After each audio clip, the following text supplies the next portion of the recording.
ગુજરાતમાં કમોસમી વરસાદ બાદ ફરી એકવાર અંબાલાલ પટેલ દ્વારા એક મહત્વની આગાહી કરવામાં આવી છે. અંબાલાલ પટેલ દ્વારા ચંદ્રગ્રહણને લઈ અને મોટી ઉથલપાથલ થવાની આગાહી કરવામાં આવી છે, જેને લઈ વિગતવાર ચર્ચા કરીએ. નમસ્કાર, આપ જોઈ રહ્યા છો ન્યૂ ભારત ન્યૂઝ અને હું છું આપની સાથે વલ્લરી વ્યાસ.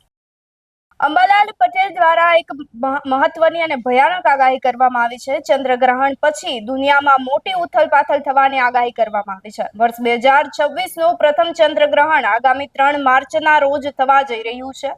ત્યારે જ્યોતિષ દ્રષ્ટિએ એક અત્યંત મહત્વના ગણાતા આ ગ્રહણને લઈને ગુજરાતના જાણીતા હવામાન શાસ્ત્રી અને આગાહીકાર અંબાલાલ પટેલ દ્વારા ગંભીર સંકેતો આપવામાં આવ્યા છે.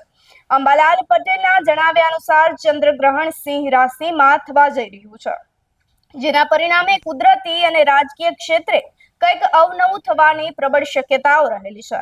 તો ખગોળીય ઘટના માત્ર ભારત પૂરતી સીમિત નહીં, પરંતુ અંબાલાલ પટેલની આગાહી મુજબ આ ગ્રહણની વ્યાપક અસર ભારત સહિત એશિયા, યુરોપ, ઓસ્ટ્રેલિયા, આફ્રિકામાં પણ જોવા મળી શકે છે.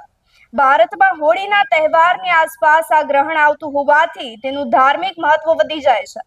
વૈજ્ઞાનિક રીતે આ એક ખગ્રાસ ચંદ્રગ્રહણ પણ હોઈ શકે છે, જે હવે દરમિયાન ચંદ્ર લાલ રંગનો એટલે કે બ્લડ મૂન જેવો દેખાઈ શકે છે. અંબાલાલ પટેલના જણાવ્યા અનુસાર સિંહ રાશિમાં ગ્રહણ થતું હોવાથી આ સમયે ઉથલપાથલ ભરેલો એક હોઈ શકે છે. આ સાથે જ હવે ગ્રહણના પ્રભાવ હેઠળ વિશ્વના અનેક દેશોમાં કંઈક અવનવું થવાની શક્યતાઓ રહેલી છે. જ્યોતિષ શાસ્ત્ર અનુસાર સિંહ રાશિના જાતકોએ આ દરમિયાન ખાસ સાવધાન રહેવાની જરૂરિયાત છે.